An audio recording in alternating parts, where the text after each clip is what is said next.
All right, we are live. Dr. Jason Wersland, welcome to the Future of Fitness. Thank you. Yeah, it's happy to be here. Yeah, it's a pleasure to have you. I mean, already within 10 minutes of conversation, I covered that we both love skiing. We both love the fitness industry. I mean, what else is there? I think it's just having seen from an outsider's perspective the massive growth of Theragun to Therabody, the whole, recovery science market, which, I work with Morpheus as well. So it's a very exciting place to be. And so it's great to have you on, and we, tell the story, please, about how did you get to be the founder of Theragun and Therabody? Well, 13 years ago, I was in a motorcycle accident. 14 almost, 2007. I was a chiropractor in Los Angeles. I was heading to my school because I still had some clinic stuff to do there. So I was kind of bouncing between an office that I was building, a practice that I was building, my school and my apartment. And I had this accident. A car cut me off. I was splitting traffic and I hit the side of this car going about 55 miles an hour. And I ended up sort of losing that head-on collision. I ended up having soft tissue damage in my right side of my neck and down my arm, which eventually caused my 3 fingers in my hand to go completely numb. And as a chiropractor, those are my tools. And so with my injury, suddenly, I'd never really been injured in my life, and I was suddenly a patient. So now I was thinking like a patient, and I went to my practice and I saw what was in the practice, and I was like, none of this stuff is made for what I have. Like, this was so acute that anything I had in the clinic just didn't make sense for this, except for a vibrating table. So I sat on that vibrating table and it would take the pain away momentarily. Well, long story short, my brother's a chiropractor. He introduced me to something that vibrated called a percussive. And I would take that thing that's about the size of a Coke can, and it had an adjustable dial on the bottom that adjusted the speed, not the amplitude, just the speed. And I had a sort of a silicone handlebar around it, and I'd just put that thing underneath my armpit, turn it on, and the vibration would rub against my rib cage and my body and would just shake my body, and the pain would go away. So I was fascinated by that. But then the pain would come back after like 30 seconds. So I was thinking like, okay, I have to deal with this. That's what happens. My nervous system was so acutely injured that it didn't take much to bring it back. The accommodation wasn't working. So accommodation is typically you have a watch or you have headphones on, or you don't think about those things until I say them because the brain takes it and puts it in the subconscious. Listening wasn't working, meaning it didn't last. It was driving me crazy. So this is now, my accident was October 7th of 2007, at 2007. By December of that year, I couldn't move. Now it's January, I'm trying to treat myself, and I realize this thing's not working that I'm using, and I wonder if I could make something that punched my skin and punched my muscles. So I was like, I can make that. I grew up with a farm in our family. I worked in power tools. I was familiar with that. And I think just putting that together and using it on myself, I built the first one. I used it for the first 6 months of 2008, got myself better, went back to practice. A patient comes into my clinic. He'd been in a similar injury, and he was in a similar situation financially and with insurance and everything. And so I said, hey, you know what? I just went through something. I'm going to share this with you. Let's see if we can get you better with this. And it did. It worked. It was amazing. Watching that happen through a patient's eyes and then my own, I was like, what the heck? Because I never thought about selling it or using it. So then now suddenly it's like, what the heck? This is like, there's something to this. I have to figure this out. So from 2008 to 2015, that's what I did. I figured it out. And it was a lot of failure, a lot of money.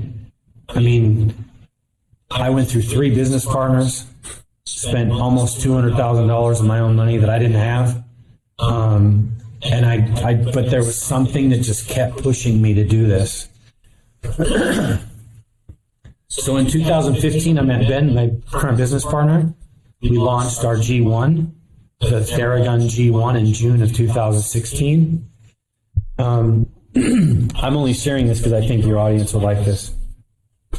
Ben and I did a handshake deal in December of 2015. by March of 2016, we finally created the company. So there were 3 months there where we were just working on adrenaline because we were so excited getting things set up.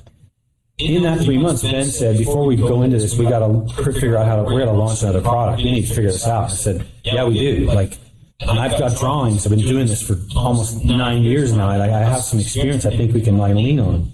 So we start creating the G2 Pro before we even launched the G1, knowing that we had to create and figure this out. And Eric, all along the way, I would have people tell me, because I found it was frequency, amplitude, and torque, and specific numbers in each one of those that makes it work like it does. And it had to be that. But it also had to be quiet. And every engineer I talked to would tell me, you can't do that. Literally, the first was out of his mouth. He just looked at it and you can't do that. That's impossible. And I just kept thinking, okay, then I'm going to do this. If they keep telling me no, someone told us we couldn't go to the moon, and we're on the moon. So whether it's in my lifetime or someone else's lifetime, I'm going to figure this out. So we basically launched G2 Pro in 2017, July of 17, so 1 year later. Then we launched our G3 series about 18 months later. We did a Theragun house in New York. It was really cool.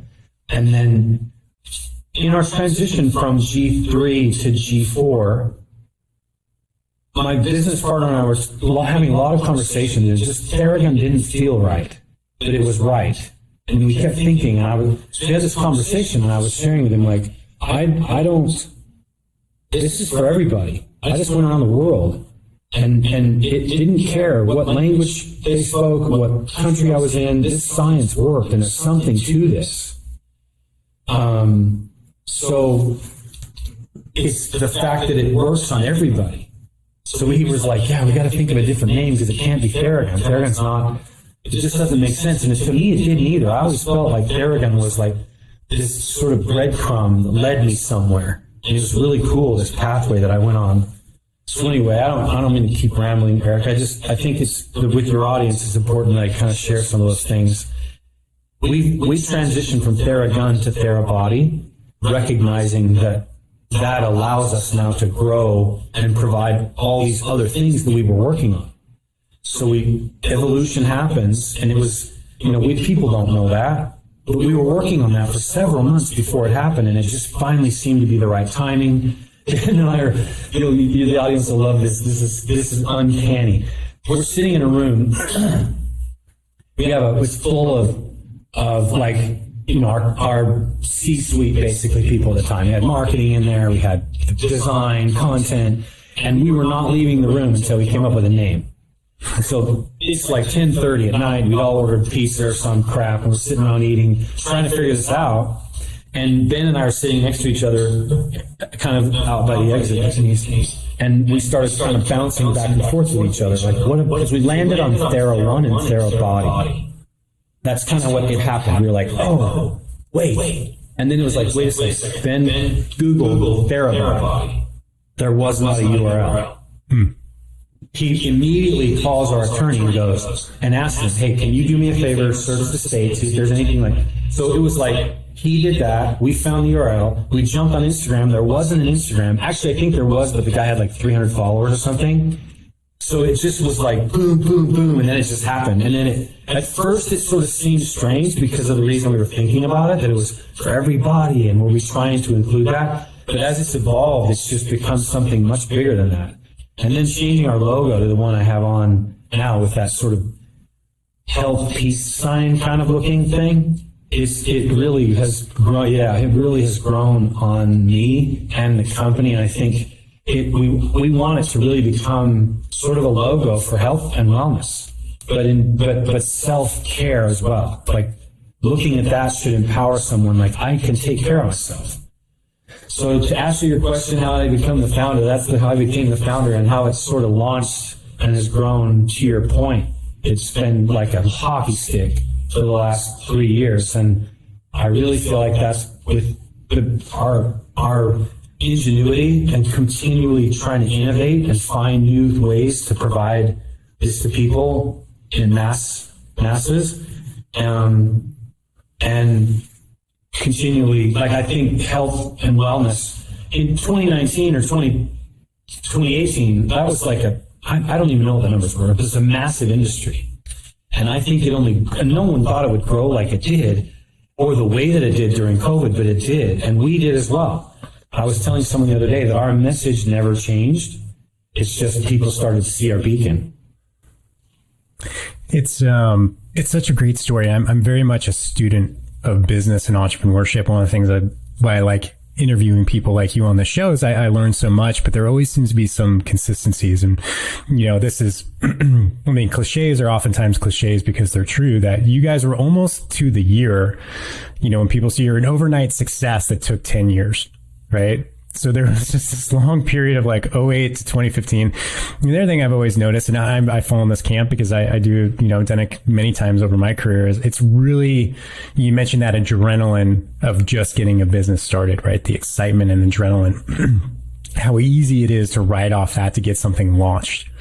But then you get into the phase of the next 10 to 20 years, which is the grind, right? And that's where the success is made, is like, anybody, like the steps you said, yes, it's very critical to get the right name, get the website, get the social, handles and all those things. That's really important. But people often think that's business. Like, well, once I get this launched, then then business just kind of starts coming to me, and like, no, like you're going to pivot a million times. Right. And you're going to always, there's going to be another million times in the back of your head, be like, I should just get a salaried job, So I'm wondering, as you kind of grew through this process, did you have those moments? Did you have those Absolutely. A job at Coca-Cola sounds pretty good right now. Yeah. So many times. Like, there was one time I was coming back, I was working in, what year was this? Probably 2014 or 13. Before the Summer Olympics in Brazil. I was working with the U.S. track and field team, the players, the athletes, at the UCLA track. I'd get up 5 o'clock in the morning, and I'd go there and I'd work on them, and I'd get done at 1 or 2 o'clock in the afternoon, and I'd maybe make $20. And I'd come back and I'd have to work. And I'd work throughout the day, and then I'd work on my patients that I was making real money with at night. It was a grind. And there were times where I would just swear at this thing, like, what are you in my life for? You're not helping me. But every day I'd wake up and someone would demand it. Hey, can you come? Hey, can you bring that? Hey, can you? And I just think, I can't get away from it. But as I started to understand its power, and, you go through those times, it was almost 10 years of that, to your point. But I feel like the grind and the adrenaline is still there. That's great. I think that also comes with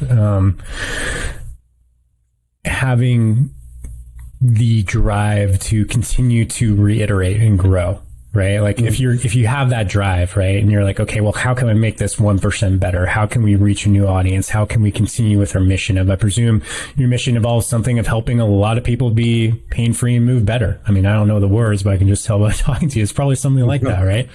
If you have those clear guiding lights, then it tends to, you can re-energize yourself many times over. I was just talking to a friend and an ambassador for us. His name's Felipe Gustavo. He owns a Bossa Bowl place just down the street, and I was just down there.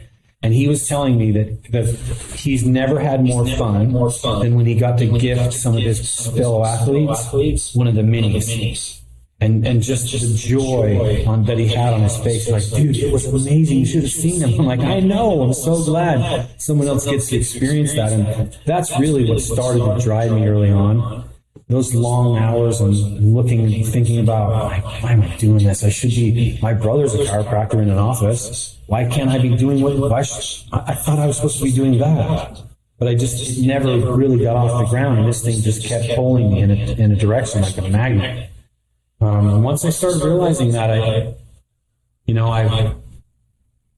up until we created G2 Pro, to answer your question, Eric, like I really was thinking, this is unbelievable. Like I can't believe this is happening. And there was an experience with G2 Pro where Ben and I flew to China. We were QA/QCing the product. We had the tooling all done. We had manufacturing all set up. We were ready to go. Pull the trigger. Ben and I show up. We're QA/QCing the G2 Pro. And the torque, they got the three things except the last one. The torque wasn't strong enough. It couldn't withstand any sort of pressure, more than like 20 pounds. And so I broke like 4 or 5 of them. And when that was happening, I was the highest I'd ever been. I had held something in my hand that came from my brain. We created this thing, but then it just plummeted because they were breaking. And so we realized they were missing the torque. When that happened, I still had that little thing inside me saying, oh, that's it. You came this far, and this is what's going to end this journey. And then it was like, no, it's not. Like, this is way bigger than me. This isn't about me failing. Like, this is really about getting this out into the world.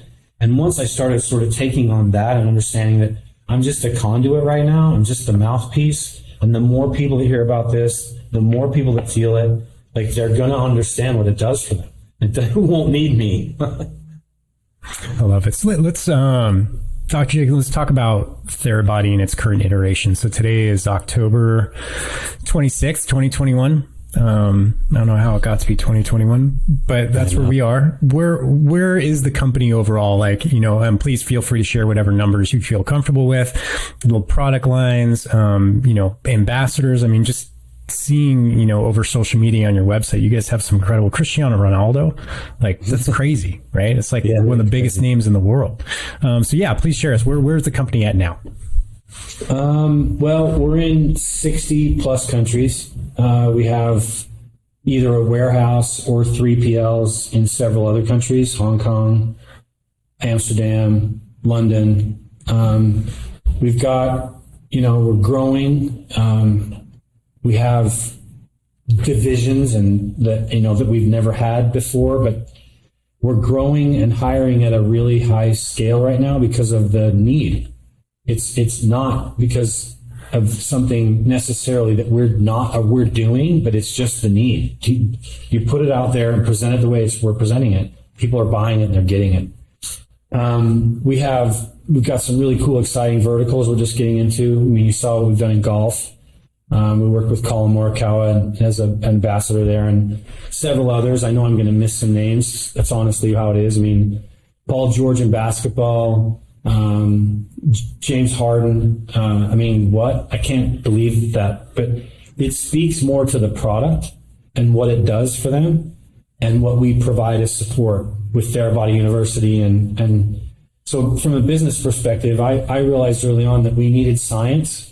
Otherwise, people were going to just be able to brush this off as a fad. And we needed education because with science, you have to understand with the education. So science and education what sort of a sales tool, but it wasn't selling. It was just educating. And I'd like to joke sometimes and tell you, once you feel this and you understand what this is, you can't unknow it. It suddenly now becomes part of what you're doing. We have one reset center, which is sort of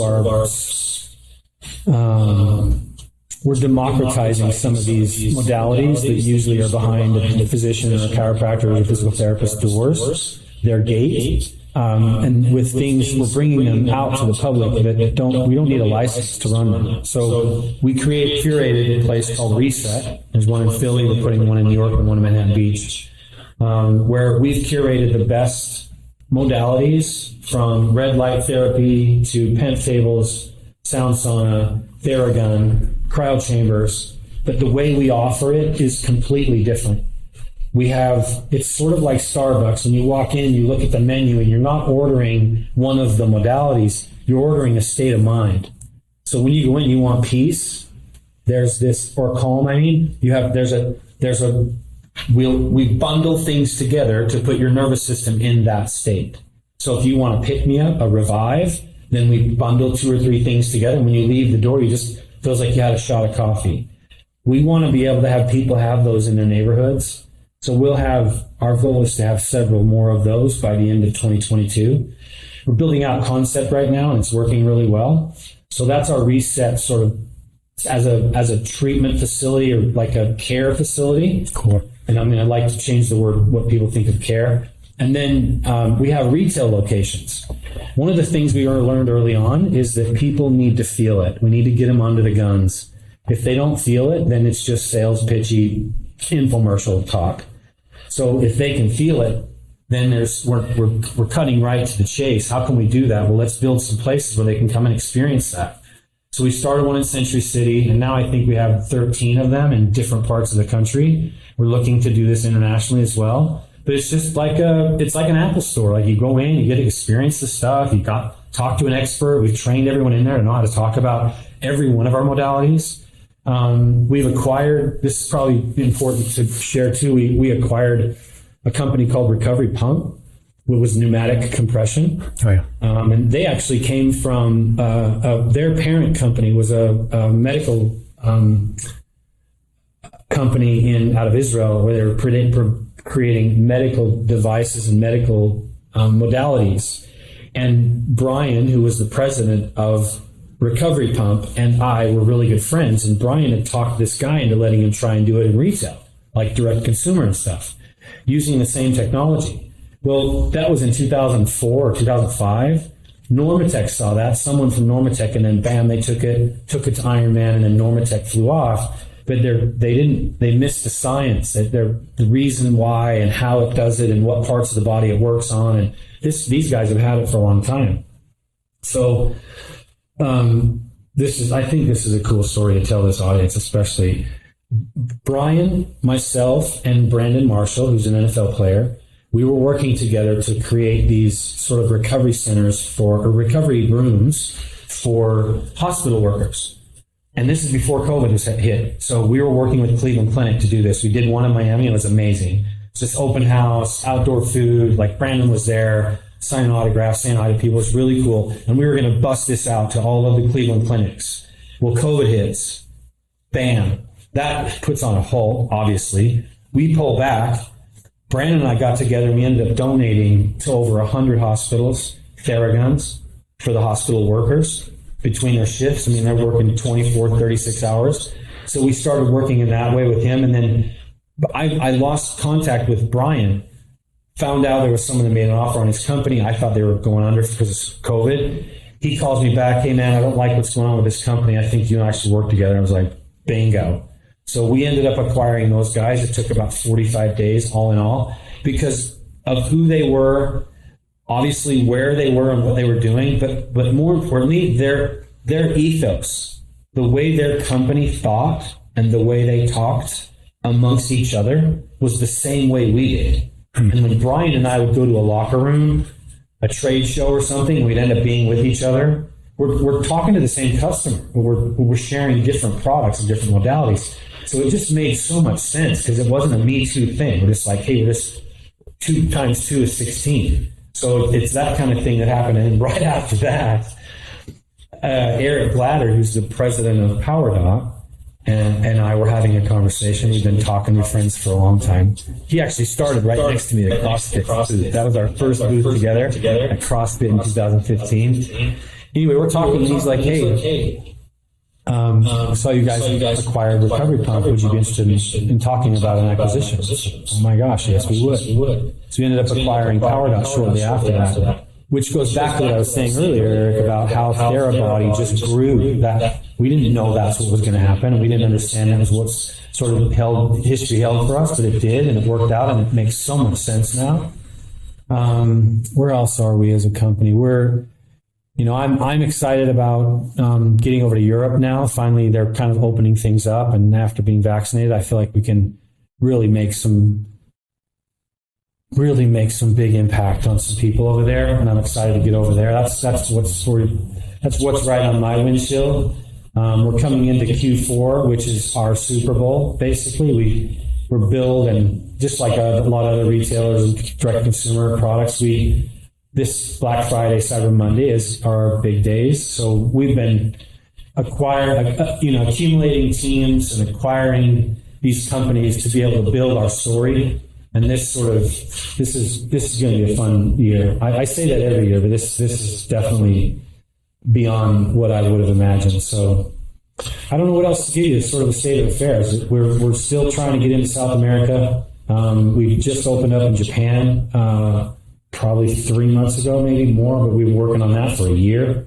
the certifications and the setup of the company, as you probably, any of these guys, people are listening, know it's not easy.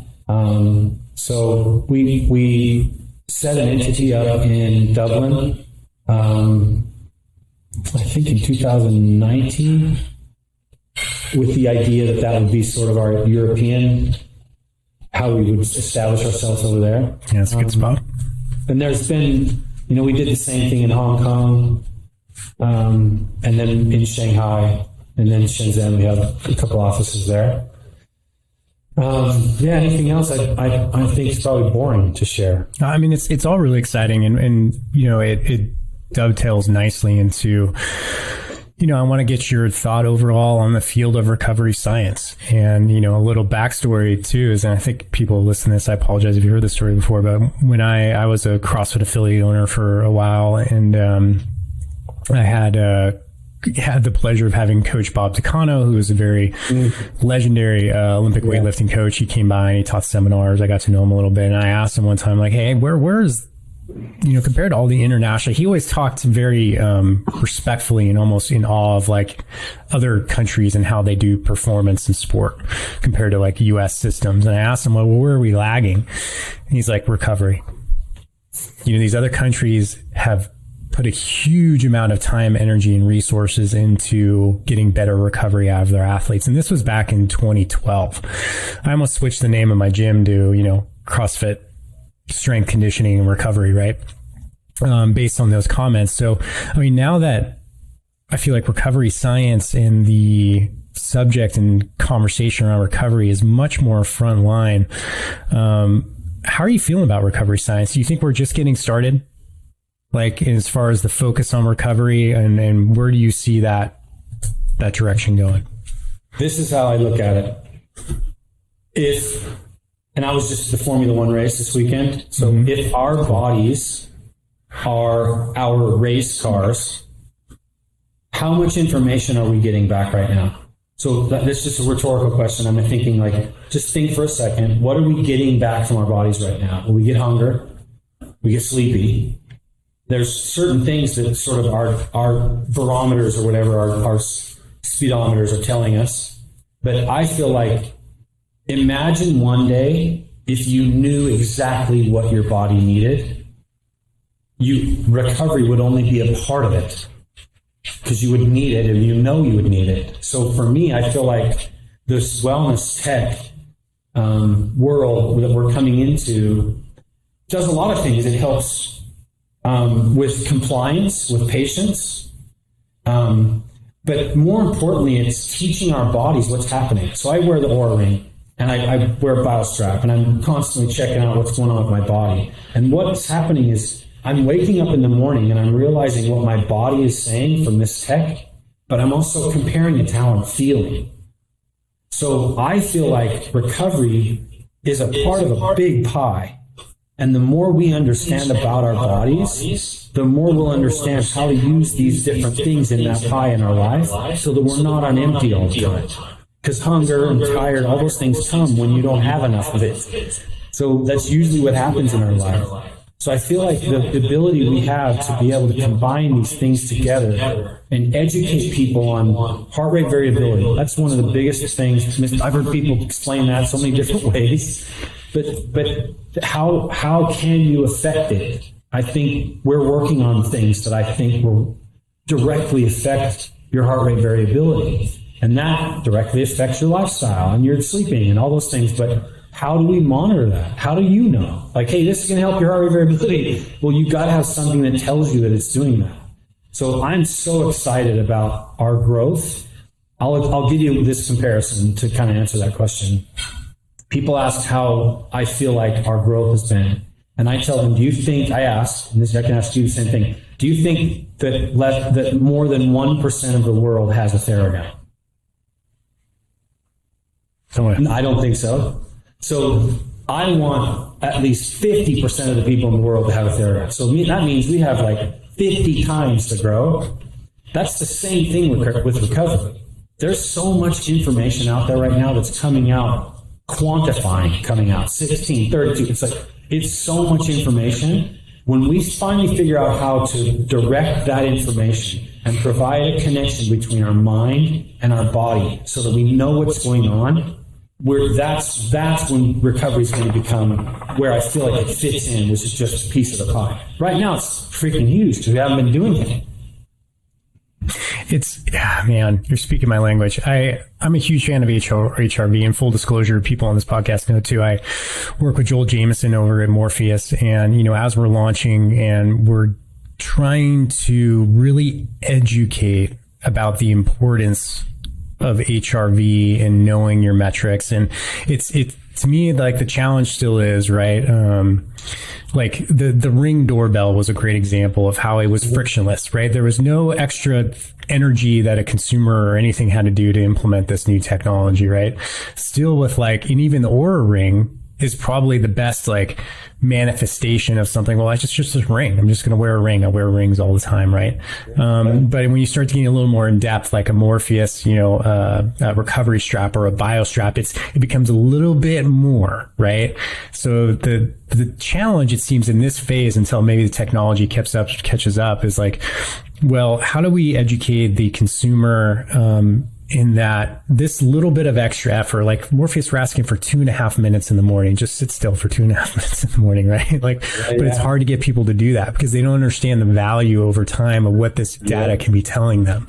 When you look at to me, that is the current roadblock, right? Is how do we get people on board, understanding the value of it? And that's just going to be education over time, I think. But where do you see that technology going?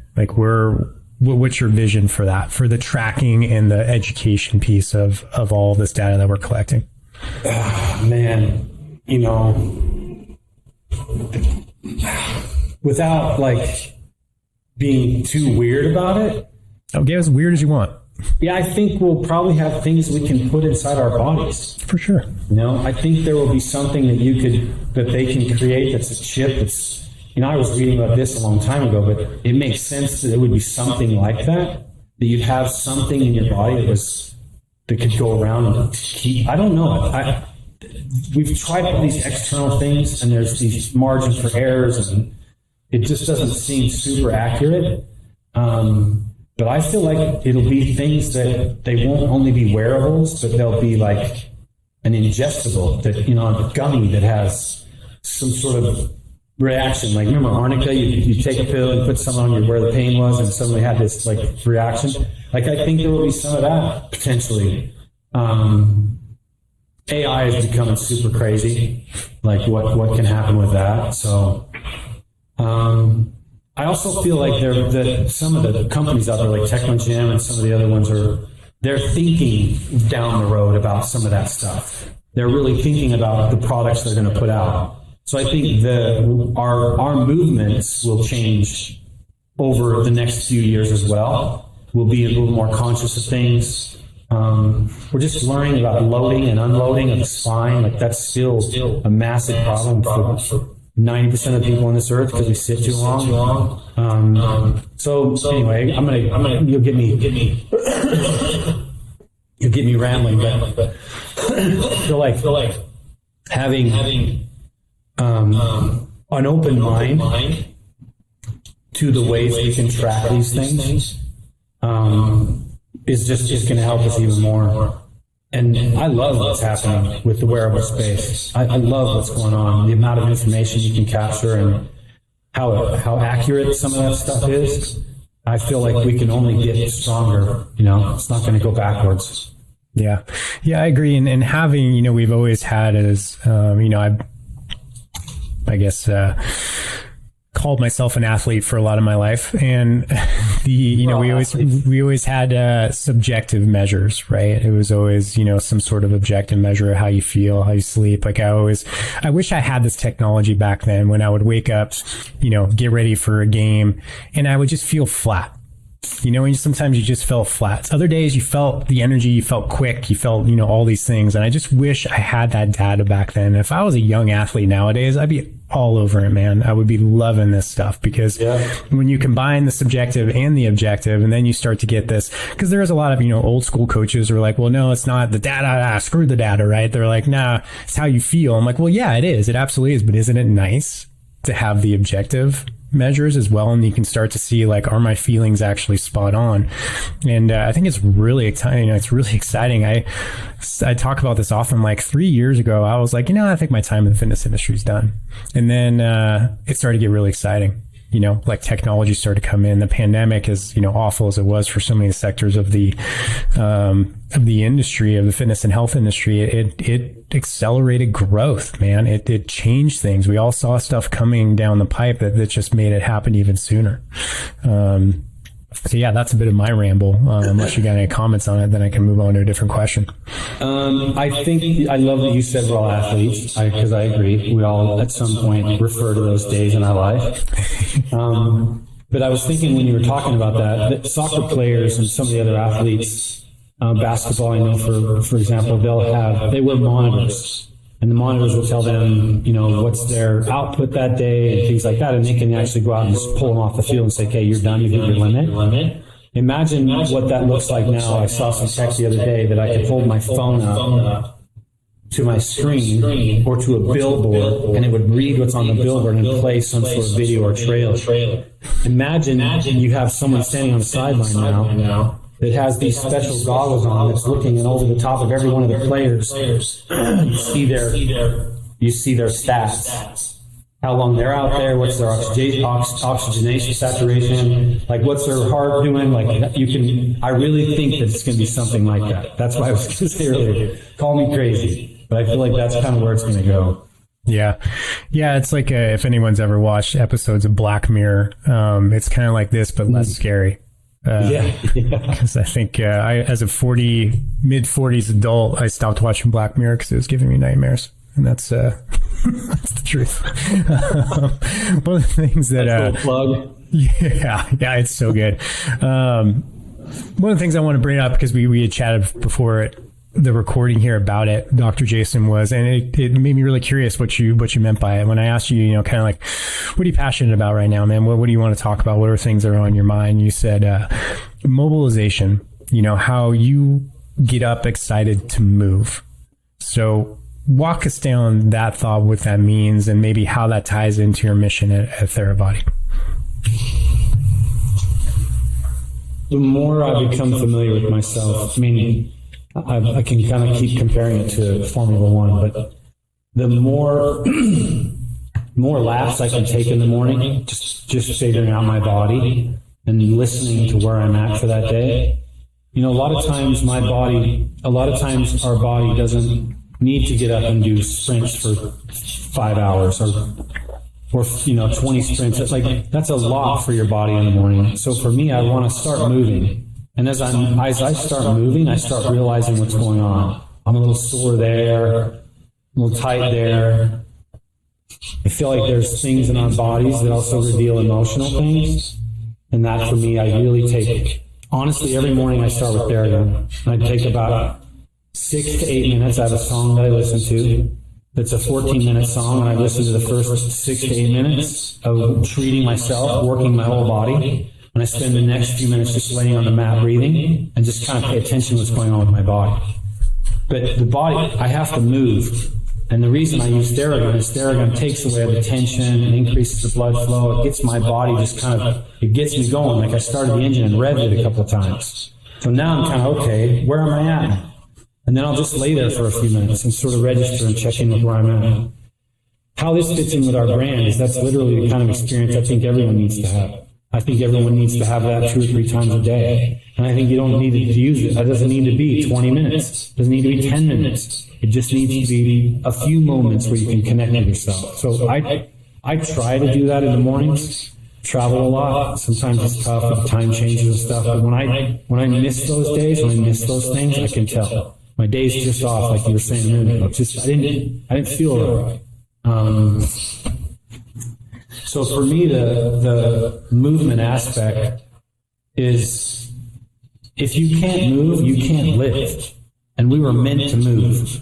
I was working with a lady the other day. She was 70 maybe, give or take. And she was super athletic, really great shape. I started talking to her. Hey, what do you do? Something yoga instructor? Of course you are. And then I'm a mindfulness coach. Of course you are. And I'm just blown away by this lady. And then I was asking her, she kind of said something, I remember what brought it up. I said, you were injured? She said, oh yeah, I had a horrible injury. She kind of went into this story about how bad her injury was. And I'm like, man, you seem like it was a lot. She goes, no, you know what made me so mad? Because I couldn't move anymore. And suddenly my body started hurting. I've been a dancer, I've done all these things, and now suddenly because I wasn't moving, my body was hurting like it never had before. And I feel like that's one of the things that our brain has tricked us into thinking, that a lot of times movement is what we need, but it feels counterproductive. It feels like, oh my God, if I do this, it's going to hurt even worse. Man, you start getting oil in those cracks and getting the juices moving around. So that's my passion. That's what I try to. It's changed my life. It changes those around me. I have patients that I work on, that I work with, that I talk about mobility. Move, get up, don't sit in a chair. Set your alarm for 30 minutes. Don't sit longer than that. Like we only get one body. This is, and I think some of our athletes say you only get one body, make it a Therabody. But you only get one body. But Warren Buffett did a commercial, and I wish I could find it. I talk about this all the time. Where he says, you wake up, let's say the day you were born, your dad gave you or your grandpa gave you a classic car. And it was the nicest, whatever car you wanted, that's the car. And that's the only car you had for the rest of your life. Where would you park it? Where would you drive it? How much gas did you? And he went through all of these things. And how would you cover your car? Would you let your friends drive it? And he says, we only get one body. How do you treat your body? And it was a life insurance commercial or something. But I feel the same way. We can't trade this in. The dumb things you and I did when we were younger about not even thinking. Like I used to ride my BMX bike with my friends and I'd get raspberries all over my arms, just beat my body up. But I feel like that's all sort of leads into what I was saying. That movement is, I'm not the one that can this either, but movement is medicine. And when you start moving, things really start changing. There's a psychological sort of cloud that you walk through when you're walking. If you're thinking through your problems and you're walking, there's something psychological about leaving it behind you and walking into the future. And you can't have that experience if you're not moving. So that in the most basic sense is what we all need to be able to move past things and let things go. And we can't because we're so stuck, metaphorically and physically. So I think the mind-body connection is what we're really building at Therabody, is helping people understand their bodies so that they can continue to move. And that's so, again, you're getting me fired up. That's the stuff that I'm passionate about. And it's easy right now because we're talking about Formula One. We're partnered with Red Bull and really engaged in what they're doing. And to watch that race the other day and see all of the information that's coming back from every piece on that machine, I just thought, God, wouldn't it be great if we had that same thing? Yeah, it's a cool vision, man. And, I had to quote Max Schenk, who's been on this show a few times. He's a friend of this podcast. He refers to kind of what you're talking about, the concepts of people become prisoners in their own body. Yeah. And that's probably a more negative way to look at what you're saying, but it's true. So I know your time's valuable. I want to respect it all. So I have kind of two more questions for you. Number one is, in your morning routine, what song are you listening to? That's 14 minutes long. Is it the Grateful Dead? Hang on a second. You asked, so I'm going to show you. Awesome.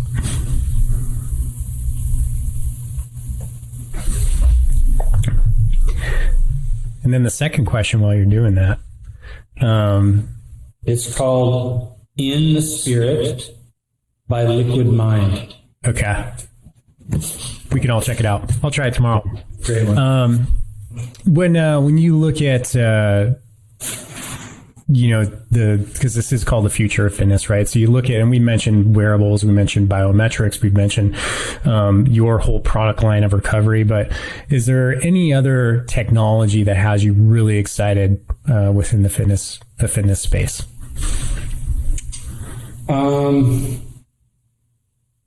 Yes.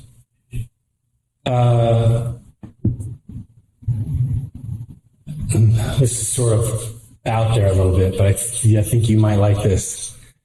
A really good friend of mine has put together a machine. He's been working with the Mayo Clinic and some researchers from Harvard, and he's figured out how to how to increase your stem cells in your body without injections or without any sort of surgery or anything. And he's figured out oxygen saturation and being able to put your body in a constant state of challenge because the body's trying to maintain homeostasis. So as he's loading you with oxygen or sort of messing around with that stuff, the end result of that is your body's reaction. And it has a profound effect on the brain, literally the cellular parts of the brain. It gives it space. When your body's having to sort of recalibrate to the pressure you're dealing with, your brain grows and moves inside of there, and now it starts to create movement in areas where you can't normally do. And as we age, our head moves less and less, and that just gets real solid up there. It makes it hard for all the things that need to happen up there. So it's that neuroplasticity of being able to sort of have the brain move a little bit. That is part of this thing. It's also helped with performance and recovery because you can load your body with oxygen through these breathing exercises this guy has. So I'm super excited about that. He's been working on it for like 5 years. And he finally got to the point where he's like, I feel like I have a protocol you can try. So I went to Phoenix on last Tuesday, and a week ago today, and I actually was in and did it, and it was amazing. But it's just like everything else in health and wellness, Eric. It's not like you don't brush your teeth on Sundays. So this is something you have to do every day, or at least 3 times a week, to be able to maintain enough of that for it to happen. But that's just barely getting started. You imagine what that's going to look like in another 5 years from now. Do we all have one at our house? Is it like one of those little phone booths you step in at your house and you get set up and now you're helping your brain, physical part of your brain? I'm super excited about that. I think those getting into that kind of thing where they're natural solutions that provide maximum effects for our bodies. That's the kind of stuff I love. Yeah. Awesome. Well, Dr. Jason, I want to thank you for coming on the show. It's been an absolute pleasure. I love the ideas and the visions that you have. Obviously, you think big, which is important. I love all the references to F1 too. I started watching that docu-series Formula One, and it's just, I'm fascinated with it. It's so good. But where do you send people online, Dr. Jason, if they want to get a hold of you, if they want to go check out the company? Obviously, Therabody.com, but anywhere else? Therabody.com. We have some really cool videos in there. Our Instagram handle's fun. We have a Therabody Instagram and a Therabody Sports, and then I have my own. This is Dr. Jason Wersland. We're constantly trying to look for new ways to provide new information to people about how to use our products. So you'll see YouTube stuff. You'll see some of our commercials. You mentioned Cristiano. There's a couple of him on TV, different parts of the world going around right now. So, I mean, it's funny when you say, how can you find us? Some people say they can't go a day without seeing us somewhere. Right. Yeah. Well, great job so far. And I know you have a long way that you want to go. So keep up the great work, and thank you for coming on. Ladies and gentlemen, Dr. Jason Wersland. Thank you, Eric. It was a pleasure.